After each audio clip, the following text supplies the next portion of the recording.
Thank you very much. So, like just mentioned, my name is Alec Wnuk. I'm a current MBA student at Appalachian State, concentrating in business analytics. So previously before that, I was an undergraduate student at UNC Asheville, where I was also fortunate enough to be a student athlete, and I got to play college basketball, which has given me a lot of tools and a lot of life lessons to help me out to where I am today. And then if we rewind it even further back, I attended a small boarding school in the mountains of Western North Carolina, and that is where our journey begins. So, like mentioned, the platform that I'm working with is called LockBox, and so I will diagram exactly what I am talking about. So, the current ecosystem of a lot of educational institutions looks similar to this. So you have, in this circle, you have the schools. So we'll put school here. And then in this one, you have parents. And then also involved is the main entree, and that's students. And so this is currently what the ecosystem looks like. You have schools, parents, and students. And they look very similar to this. And the reason why it looks like this is because it's not a cohesive, thriving unit. They're not all working together. The schools kind of do their own thing. Parents as well are doing their own thing, and students are doing their own thing. And so during my time, I experienced an event when I was 14, and this is also boarding school, where I felt helpless. I didn't have a voice, and so I wanted to be heard, I wanted to be engaged with, and the only person who could represent me at the time was my mother. And so this is the inspiration for the concept that I'm working on LockBox. So what LockBox aims to do is go like this. So that Venn diagram where these three major parties are not really interacting, LockBox aims to do this. So we have schools, parents, and students. So schools, parents, and students. And so I'm sure some of you are parents as well in here. Some of you are also students. And so what is this right here? That is the most important thing, and that is what LockBox aims to do. Right here is student wellness and student development. So LockBox is broken into 5 major pillars, and that's emotional, mental, safety, health, and engagement. So based off these 5 wellness pillars, parents and students can give feedback back to the school based on those 5 pillars. And so with that, schools have the ability to have these actionable insights. They have feedback. They have resources. They have awareness now to improve the overall environment. Because the main goal of schools, parents, and students is this right here. That is student development. That is student wellness. That's what all 3 parties care about. The students want to enhance their experience. Parents want their son or daughter to have great experiences at the school. And the schools also want to increase the involvement, the engagement, the overall care for their students. And so, in doing so, the value for this is schools, like I mentioned, now have actionable insights. They have the ability to make decisions to help the students and the parents. Parents, they desire a parental kind of peace of mind. They want to know that their son or daughter is okay and in good hands, and students want to be developed. So, with that being said, that is where LockBox comes into place. And so, if we go back here, this punchline is too good not to read word for word, so I'll read it out loud for you guys. Just too good to pass up on. So, LockBox is designed for students to have a healthy, supportive, and positive experience that propels them into a successful next chapter of their life. And so, currently, I'm in the stages of a Kickstarter campaign that I'll be launching. Here's a live ticker in 4 weeks, just about. And with that, the goal is to raise $8,000 to create a prototype. And so this is currently where I'm at in my process. And I appreciate you guys taking the time to listen to me. And I'm more than willing to answer any questions about the concept that I've been working on. What did you say? You said emotion, safety, I'm sorry. Okay. You said emotion, healthy, safety, and engagement. What was the 5th one? So there's emotional, mental, safety, health, and engagement. Mental. Thank you. And so each of those categories have different subcategories that I look to focus on. So there's certain feedback questions that align Yeah. with those pillars Thank you. based off feedback. Can you show us exactly how it works, or tell us how it works? Okay, so if I I could. were a parent, how would it work? So currently, so it's an application and a web-based solution. So you can have it on your phone, or you can have it as a platform on your desktop. So if you were to log on to an app, so here's the login screen, and then so the student and parents work very similarly. So this is me. This is not a picture of me. So you pull up the screen, and so here's the question. So you have questions that are geared to each pillar. So in a real life example could be, I went to a boarding school. So let's say that the school is getting a lot of feedback for the emotional pillar, and the feedback is very low for incoming freshmen. So you can also break it down. You have freshman, sophomore, break it down by teams or clubs. So you have a lot of this in-depth data and analysis. So let's say that the emotional wellness of freshman students is very low. And so it's okay, well, why is this happening? What's going on here? So the school is now aware of this, and then they're able to make decisions based on that. And so, like you mentioned, if you were a parent, if you can log into the app, let's say, so you go here, you're able to answer questions, pretty similar, and then, like I mentioned, they're based off a 1 through 5 scale. So this is emotional category. Our programs and support offered to enable student development, because again, that's what they all care about. All three parties have the same desire. And then I did not mention, because I was thinking this was going to be a 5 to 6 minute pitch. So best practices is also another aspect of the platform. And best practices, based off these 5 pillars, if you were to click one, you get helpful hints and guidance. So if you were to click the health, it's exercise to release stress. It's a very basic idea. And so you'll have about 10 tips per pillar, and those are constantly evolving and changing, so that students and parents are both aware of certain things that they can do based off their situation. So you can log in and then provide that feedback. And then there's also your voice feature, which is then if you have anything doesn't relate to anything that's going on, say a student witnesses a bullying situation and they would like to report it, but it's too uncomfortable to go into an administrator's office and tell them, detail everything. Because when you're 14, it's difficult to go seek out an administrator and then to sit in an administrator's office. It's not easy for young students to do.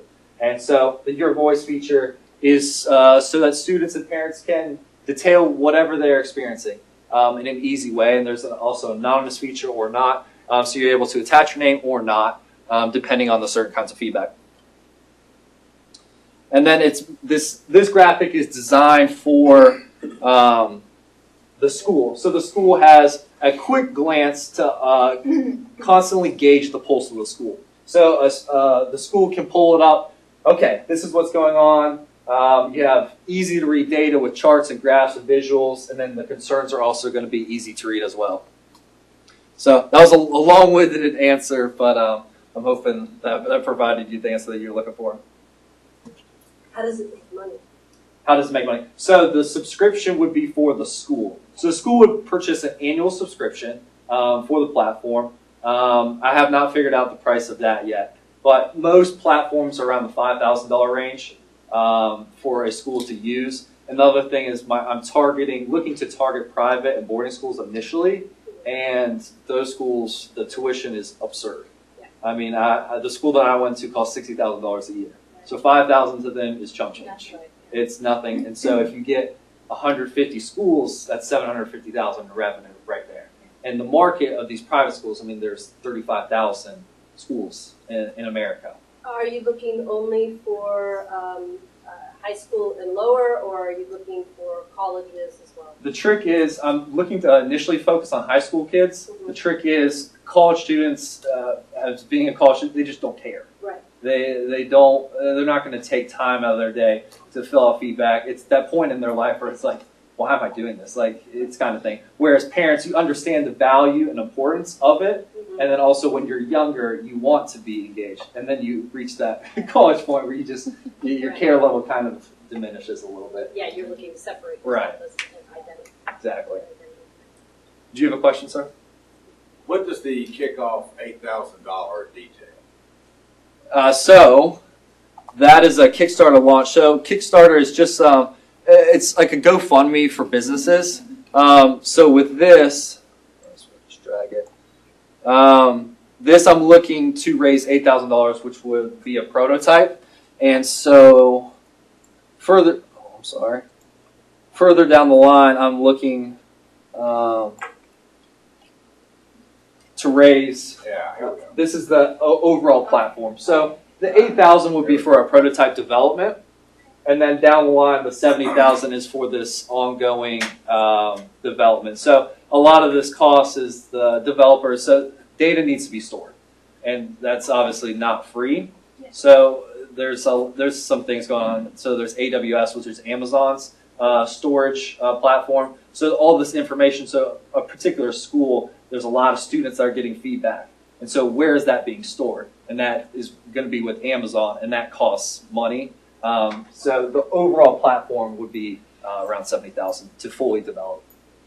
Yes, sir. Well, I guess the engagement includes the educational progress, but you didn't put it as a separate pillar. The whole idea at the end is that the student or the parent want to see what is the progress of their children. Are they learning what they're supposed to learn? Are they going to pass the class? I didn't see that. Right. Maybe it is included in those items. Yeah, so the main focus of the platform is centered around student wellness and student development. And so with those platforms, that's what the focus is. Now there's going to be other features on here, which is exactly what you're mentioning. So there's what you're mentioning is to give feedback based off the classes and the professors, because that's what a lot of schools do currently. They only do minimal one-time academic surveys. Nobody tends to focus on the overall wellness of students. So we see a lot of schools, like you mentioned, doing these academic surveys. And so that is going to also be included within the app. There's a feature where at the end of the semester, at the end of the quarter, students can provide feedback based off the class. What did they learn? What could be improved in the classroom setting? What did you like? What did you not like? Etc. And that will also be provided to staff members as well.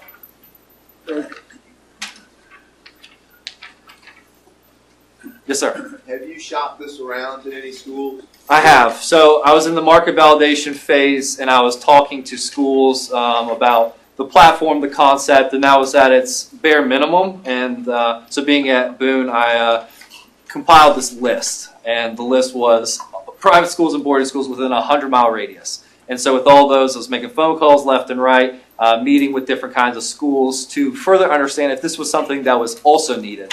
And so a story that kind of summarized what really made me push this forward is a school that I was talking with, their head of school. I had a conversation with him, this gentleman, and what he was saying is that he believes, he made a prediction, at the end of the year, he was going to have a lot of complaints because the school year for him was a weird school year. It was unusual, there were some changes, and he predicted at the end of the school year, parents are going to complain like never before that they did not have a platform or a way to communicate with the administrators about what they were feeling as well. And so what he was saying is that the lines of communication aren't there. And his goal coming into the school was to open those lines of communication, and he still hasn't found a way to kind of improve that situation. So that was my biggest takeaway in the market validation phase, that there is a need for a platform like this. And that was from one?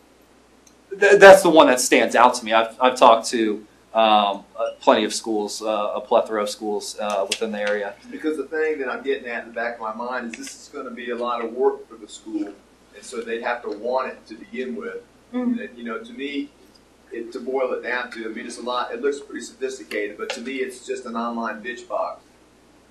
That has been a concern, and that's going to be something that's going to have to be instilled as a culture point. Because you're right, there can be parents who get on here and do not attach their name and then continue to want. And it's a lot easier to express negative emotions than positive. Because when you're feeling positive, you don't tend to log on, oh, I had the best day ever. It's more, okay, I'm upset. Let me go on LockBox and kind of just go off on whatever situation I'm going for. So culture is going to be something that is going to be looked into, and that is, I have gotten that feedback quite a bit before. And I'm hoping that I can establish a culture of what the platform is for and what the platform is not for. Yeah, and in the process. You're gonna have to educate the school on how to handle that, because it's gonna take staff to sift through all that garbage to get to the real meat of what, they need to improve on. Agreed. Separate the wheat from the chaff kind of. Right, and I'm hoping that by creating a system of education and awareness, you can diminish those complaints, kind of things that aren't necessarily true. But there's also the flip side of this is that there's times where things are actually true. Those complaints are true. That is something that is going on, and that is something that needs to be addressed. You can't look at that and just toss it out. So is the school going to monitor the comments daily? It depends on the school. It depends on the culture. There's some schools where you can issue feedback 3 times a year. You can issue feedback once a month. It's a platform designed for the school to do what they would like with the school, or do what they would like. So the app and the platform is customizable for the school. So they'll have the school's logo, have the school's color. They can embrace the platform as they would like. So it's not a daily thing. It can be if they. I can't imagine a school using it daily, but it is there if they would like. Sending feedback constantly can be overwhelming for schools, but if there's a concern, there can be a notification that is immediately sent to the school if that's an urgent request, et cetera, that needs attention ASAP. So it all boils down to the culture of the school. All right, so I write you a check for $8,000 today. Other than thank you very much, what do I get? That's a great question. Handshake. Cup of coffee. So currently I'm running the Kickstarter campaign. And so Kickstarter does not allow one to exchange equity within a company. And so that's just been their rules. So I'm looking to run the Kickstarter previously. Let's say you do write a check, there'd obviously be some terms and conditions that we could agree upon in exchange for equity. But currently I'm running the Kickstarter campaign, and to raise $8,000, there's no exchange of equity in the business. So the answer is nothing. For this one, yes, that's correct. But if you'd like to discuss after, I mean, maybe we can work something out.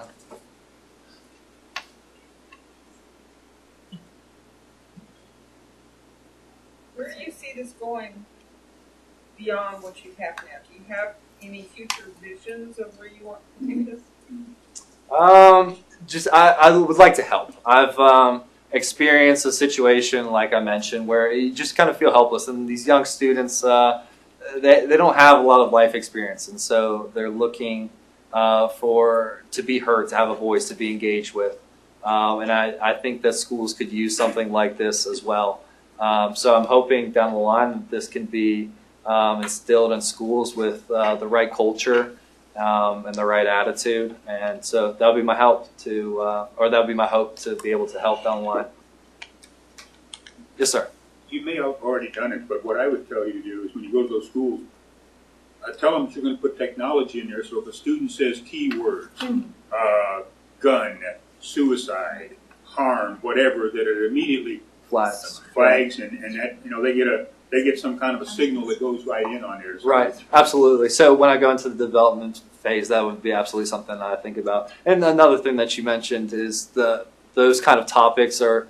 It's almost a perfect time for a platform like this because there's kids with anxiety and depression at levels that we haven't seen before. And this is a wellness platform to hopefully focus on wellness and student development, and that is something that's important in today's world, in today's society. Yes, ma'am. How do we contact you? I have some business cards that I would love to pass to you. I'm hoping that I'm looking to get a lot of traffic through this website right here. And so this is lockbox-umatter.com.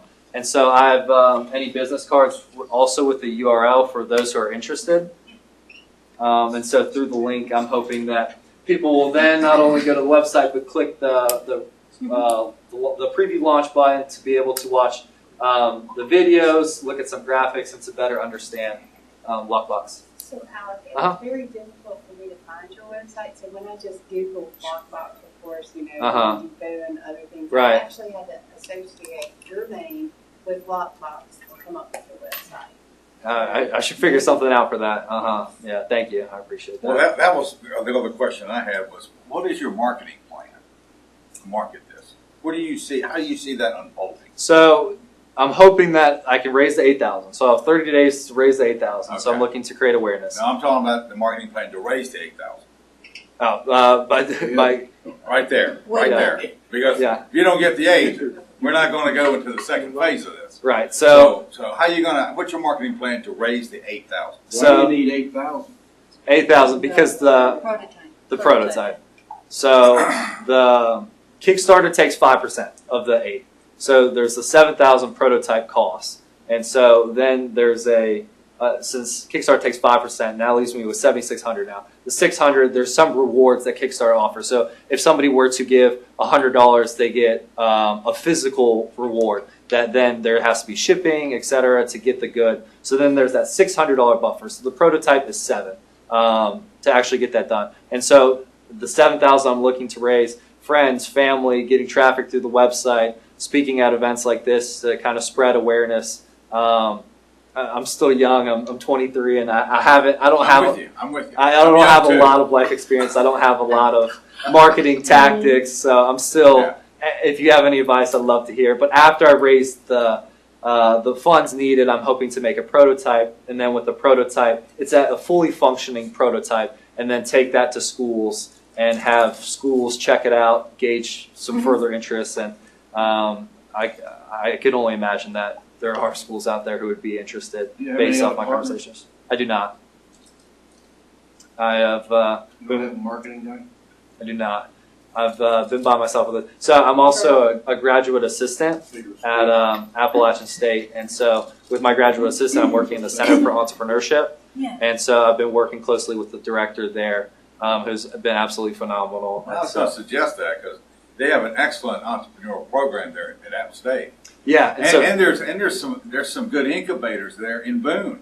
There are, and so there's a student venture fund that I'm hoping to tap into here soon as well. So I'm looking to go down every avenue possible. I don't want to leave any stone unturned in this process. Knock on their doors. Yeah, I mean that's what brought me to Fayetteville, North Carolina. I'm from Boone, and I saw the opportunity, so I decided to make the drive because I don't. Down the street. Yeah, so I'm looking to get it out there as much as I can. Yes, ma'am. So you're not posting on social media about this at all. You just have the website Kickstarter page. So I've noticed. I also try to run another business back in the day, and the social media was a little bit difficult for me based off something like this because a platform like this, I'm looking to eventually sell to schools. And so I don't know how often administrators are on social media. I've been my personal social media. Maybe I'm missing the target here, but I'm also looking, I only have so much time, and I'm looking to more so target parents, concerned parents who, because there's a feeling that they would help. They would be the ones to help. But maybe I should get on that. I appreciate it. Did you know that in this room there are excellent marketing professionals? I'd love it if they came up to me. I'm sitting next to one, right down here. Yeah, she was jumping at the bit when I told her I didn't have social media. You're killing me. Yes, Yeah. absolutely. You're right. The parents. This is something that they would push for. This is something that they would share. This is what we need for our kids. Help this, right? You have a lot of pull. So certainly on Facebook, where you're going to find a majority of parents, but also you're talking about administrators, LinkedIn. You're looking at PTA, getting in front of the PTA, Right. Because they want this for their kids, so they are going to push it. And even, Kickstarter, right? Well, all I have is $100. These are the people who are going to help fund you, and these are the people who are going to help push the word. And so, absolutely, you need a strong presence, at the very least on Facebook, to get into the PTA, into the school fundraisers, anything that gets you adjacent to the people, because they're the ones who are going to be knocking on their administrator door, going, "Do you know this software exists? Why haven't you implemented this?" Right. So what I have done so far is I have posted on LinkedIn, and the views, like you mentioned, have been very high. It's you going and making those connections, not just posting, but making those connections, finding the people who have administrator in their title, having the words private schools in their profiles, and then reaching out to them. That's your second level. You can build that while you're on Facebook. and you're posting, do you know a parent loves their kids and wants to know more about what's going on in their school? Right. Help me share this, help me raise the funds, and that's what's going to do Right. it, because it is a very personal and intimate thing, Yes. and that's how you exploit it on Facebook. And you have the moms, because primarily it's going to be the moms, who are going to be sharing. Right. I should be taking notes with what you're saying right now. Yeah. Yeah. Simply because Facebook is predominantly female. Yes. What I have been doing is I have been posting on schools. So a lot of these private schools have like dialogue, a lot of chats, and so that's going to be another feature. There's a parents blog where parents can openly discuss and relate to each other, which is very similar to the Facebook. And what I have been doing is posting in those Facebook groups for these schools to kind of gain awareness about the concerned parents, like you mentioned. And make sure that you have an actual call to action. So it's all well and good saying, hey, I'm developing this, and then actually putting that call to action. I need money, so Right. click on it, and if That's you the can main only give $5, thank you very Everything much, matters, because yeah. that's going to help this Right. become a realized dream. It's not, a lot of times we're very passive with our marketing because we're scared for that ask. You've got to put in that ask, otherwise they're like, hey, that's great, and they'll nod and they'll Right. smile and they'll move on without clicking the button and donating. Sounds like I need a partnership with you. Yes, sir. Have you ever had a job as a salesperson? I have not. You need to find a partner who can sell the goods.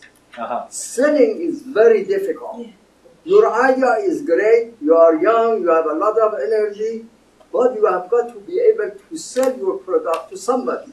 Agreed. And selling is very difficult. It's a kind of art. You need to find a partner who is good as a salesperson. Right. And in combination, you have an idea, and that person can push it through. Hopefully your business becomes successful. Right. I'm hoping to expand here soon. I'm taking this almost in steps. I'm hoping to raise the funds needed, and then once that's being said, since I don't have the art, I think I'll need to expand the team to be able to go into a school and kind of further push the concept and the idea. Yes, ma'am. 2 comments. One, Candy kind of mentioned in passing, not as her direct comment, but led me to thought about private schools. In a public school, I do not have to compete to get students because you're going to come because it's free and this and that. Right. But a public school is going to need a voice out there, a reason to come to my school, and having something like this can help me get people to come to my school as opposed to going to the free public school. Right. So you really want to hit those private schools. But the other part of that too is in the public schools, you are going to need to connect with those parents because in some cases you might need the PTA behind you to contribute some funds because now in a public school you're competing for state dollars. I only have so many state dollars to spend. My faculty are saying they're underpaid, which they are. They have to buy their own supplies, so you're competing for dollars here. So you're really going to have to get the parents, as Candy said, to push behind this. And you may even need the PTA to help raise money for the school to buy it because those funds are so short-handed in a public school. Right. But I really think private schools, you can really go after those because they are having to compete. Right. And that's what the hope is, exactly what you mentioned, is to target private schools initially because the pockets are a lot deeper and they're independent, they operate independently. So to them, $5,000 isn't much, and it's also, it doesn't take much effort. Whereas the public schools, there's a lot of approvals, a lot of requests, et cetera, like you mentioned. But I am hoping to eventually get into the public school market some way, somehow, and that's just because I want to help people who don't necessarily have the opportunities to have a platform, to have a voice, to be engaged, to prove their experience. So that's down the line. Yes, sir.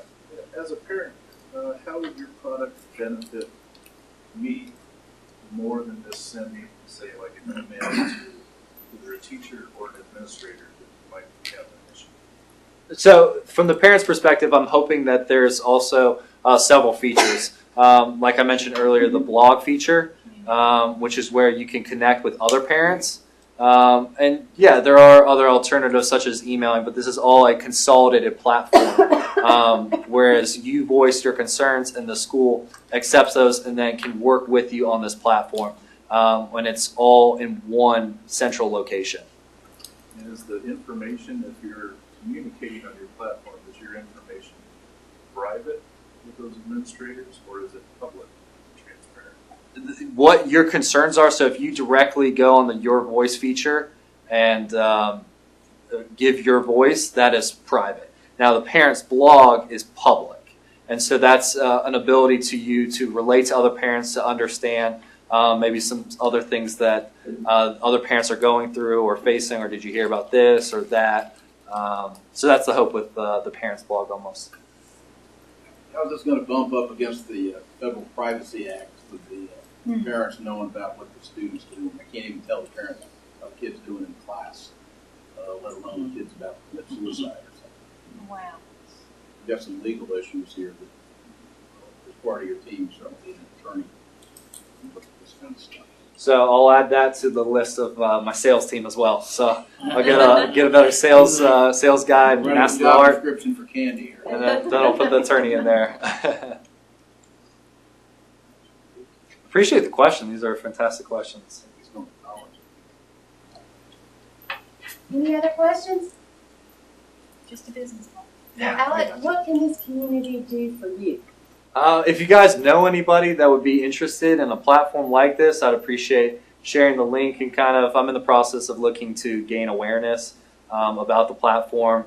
That's my current position. So if you guys know anybody that would be interested, that'd be awesome to share or to pass along. And I'll do exactly like you mentioned and start posting on some PTA pages, etc. So that's what I would appreciate. And that'd be phenomenal if you guys could do that for me in any way. All right. Well, thank you so much, Alec. Thank you for the opportunity. Thanks for coming. I hope you come back once you have the prototype ready. Let us know if you've listened to some of the ideas, and let us know how you're doing. Awesome. All right, you guys, give them a big round of applause.